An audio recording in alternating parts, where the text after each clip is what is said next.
છેલ્લા 5 વર્ષથી અમે હનુમાન કાઇટ્સ બનાવવાનું પ્લાનિંગ કરી રહ્યા હતા, પણ સમહાવ ડિઝાઇન સેટ નથી થતી. અમે 2 વખત ફેલ બી ગયા કરીને. આમાં અમે લગભગ 2 લાખનું અમે નુકસાન પણ કર્યું. અને આ વખતે અમે હતું જ કે ભાઈ અમે બનાવીશું ગમે તેમ કરીને. મેઇન ચેલેન્જ છે ઉડાવવાની. એનું એરોડાયનામિક જો પરફેક્ટ ના હોય, એની કિન્યા જો પરફેક્ટ ના બને તો આ પતંગો ઉડે નહીં.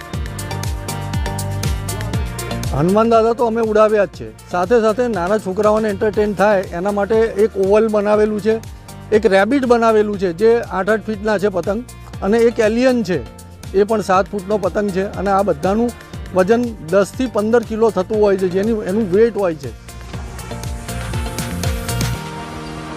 પતંગ બનાવવામાં ટોટલ 1 મહિનાની પ્રોસેસ છે, કારણ કે જ્યારે ડિઝાઇન થતી હોય એ ડિઝાઇન થાય 1 વીકમાં, 1 વીક પછી એનું 15 દિવસ એનું સ્ટિચિંગ થાય, અને એ પછી 15 દિવસ એની કિન્યા બાંધી ટેસ્ટિંગ થાય.